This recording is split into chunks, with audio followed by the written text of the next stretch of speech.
ಆತ್ಮೀಯ ವೀಕ್ಷಕರೇ, ಯಕ್ಷಗಾನ ರಂಗ ಪ್ರಪಂಚದಲ್ಲಿ ಶ್ರೀದೇವಿ ಮಹಾತ್ಮೆ ಬಾಯಲಾಟಕ್ಕೆ ಅದರದ್ದೇ ಆದ ಮಹತ್ವವಿದೆ. ಕೇವಲ 10 ಅಡಿ ಉದ್ದ 10 ಅಡಿ ಅಗಲದ ರಂಗಸ್ಥಳದ ಮೇಲೆ ಯಕ್ಷಗಾನ ಕಲಾವಿದರು ಕಟ್ಟಿಕೊಡುವ ದೃಶ್ಯ ವೈಭವ ಮತ್ತಾವ ಕಲಾ ಪ್ರಕಾರದಲ್ಲೂ ನೋಡಸಿಗುವುದಿಲ್ಲ. ಶ್ರೀದೇವಿ ಮಹಾತ್ಮೆ ಯಕ್ಷಗಾನ ಬಯಲಾಟದಲ್ಲಿ ಶ್ರೀದೇವಿ ಭುವಿಗಿಳಿದು ಬರುವ ದೃಶ್ಯವೇ ಅನ್ಯಾದೃಶವಾದುದು. ದೇವೇಂದ್ರಾದಿ ದೇವಾನುದೇವತೆಗಳು ಹಾಗೂ ಬ್ರಹ್ಮ ವಿಷ್ಣು ಮಹೇಶ್ವರರ ಉಪಸ್ಥಿತಿಯಲ್ಲಿ ದೇವಿ ಅವತರಿಸುವ ದೃಶ್ಯ ಕಣ್ತುಂಬಿಕೊಳ್ಳಲೆಂದೇ ಯಕ್ಷಗಾನ ಕಲಾರಸಿಕರು ಕಾದು ಕುಳಿತಿರುತ್ತಾರೆ. ದುಷ್ಟ ಸಂಹಾರಕ್ಕಾಗಿ ಅಷ್ಟಭುಜೆಯಾಗಿ ಅವತರಿಸುವ ದೇವಿ ಸಿಂಹವಾಹನೆಯಾಗುತ್ತಾಳೆ. ತ್ರಿಮೂರ್ತಿಗಳಾದಿಯಾಗಿ ಇಂದ್ರಾದಿ ದೇವತೆಗಳು ತಮ್ಮ ತಮ್ಮ ವೈಶಿಷ್ಟ್ಯಪೂರ್ಣ ಶಸ್ತ್ರಾಸ್ತ್ರಗಳನ್ನು ದುಷ್ಟ ಸಂಹಾರ ಶಿಷ್ಟ ರಕ್ಷಣೆಗಾಗಿ ಶ್ರೀದೇವಿಗೆ ಅರ್ಪಿಸುತ್ತಾರೆ. ಶ್ರೀದೇವಿಯ ಅಭಯವಾಣಿ ಬ್ರಹ್ಮಾಂಡದಲ್ಲಿ ಮೊಳಗುತ್ತದೆ. ಬನ್ನಿ, ಈ ದೃಶ್ಯವನ್ನು ಮತ್ತೆ ಮತ್ತೆ ಕಣ್ತುಂಬಿಕೊಳ್ಳಿ. ಜೈ ಶ್ರೀರಾಮ್, ಜೈ ಶ್ರೀರಾಮ್, ಜೈ ಶ್ರೀರಾಮ್. ಜೈ ಆದಿಶಕ್ತಿ ಮಹಾಮಾಯೆ ದುರ್ಗಾದೇವಿ ನಮೋಸ್ತುತೆ.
ಮಹೇಶ್ವರ ಅಮ್ಮ ಇಂದ್ರಾದಿ ಸುಮನಸರಿ ಏಳಿರಿ, ಎದ್ದೇಳಿರಿ, ಸಧೈರ್ಯವನ್ನು ತೋಳಿರಿ.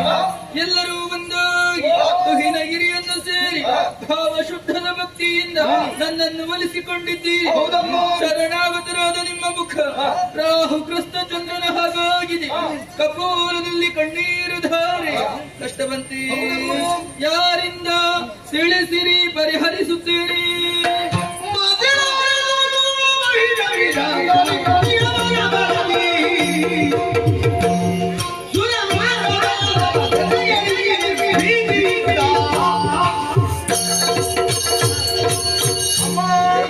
ನಾವೆಲ್ಲರೂ ಸಂಕಟ ಪಡುವುದಕ್ಕೆ ಕಾರಣ ಮಾಲಿನ್ಯ ಮಗನಾದಂತಹ ಮಹಿಷ ಮಾಡುತ್ತಿರುವ ಮಾರಣ.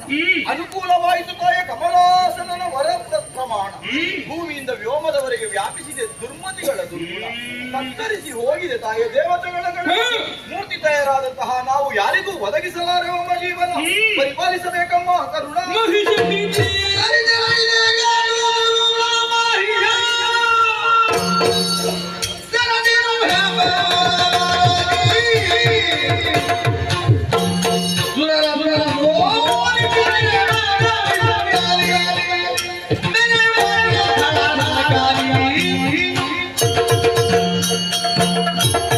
ಮೂರ್ತಿಗಳೇ ಇಂದ್ರಾದಿ ದೇವತೆ ದೇವತೆಗಳೇ, ಮಾಲಿನ್ಯ ಜಾತರಾದ ಮಹಿಷದಾನವ ವಿಧಿಯಿಂದ ವರಬಲವನ್ನು ಪಡೆದು ದೇವಲೋಕವನ್ನಡರಿದನೇ.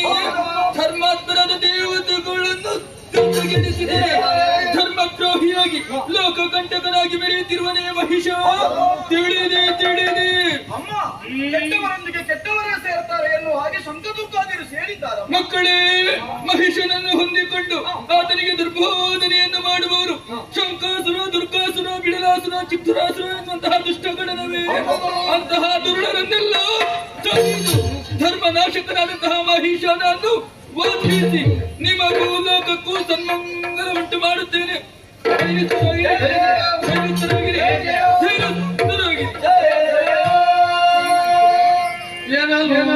ಜಯ ಜಯ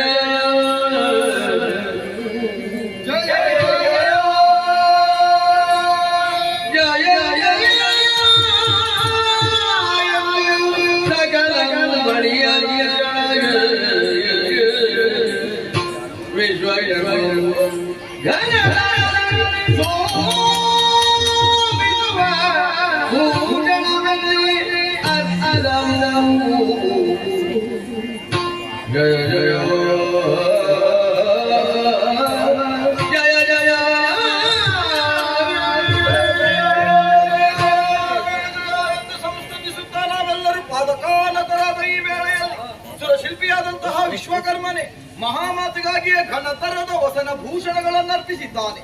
ಸುರ ನಾರಿಯರೆಲ್ಲರೂ ಮಹಾಮಾತೆಯನ್ನು ಶೃಂಗರಿಸಿದ್ದಾರೆ.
ನಿನ್ನಿಂದಲೇ ಪ್ರಸಾದಿಸಲ್ಪಟ್ಟಂತಹ ಆಯುಧ ಸಕಲವನ್ನು ಭಾವಶುದ್ಧದ ಭಕ್ತಿಯಿಂದಲೇ ಭಕ್ತಿಯ ಕಾಣಿಕೆಗಳನ್ನಾಗಿ ಪದತಳಕ್ಕೆ ಅರ್ಪಿಸಿದ್ದೇವೆ.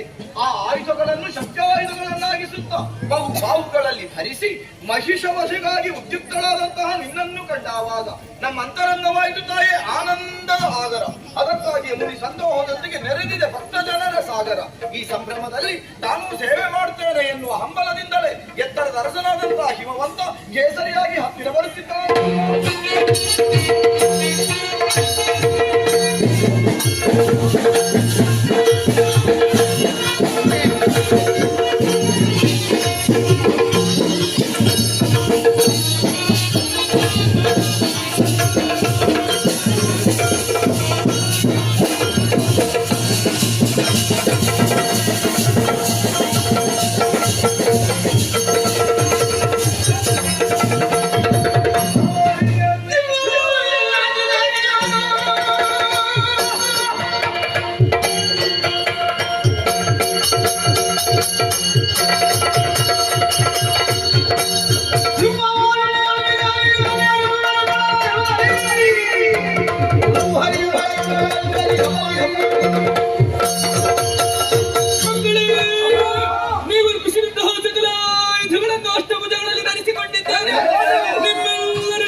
ಗರುಡ ಮಹಿಷನ ಬದುಕಿ ಬೇಕಾಗಿ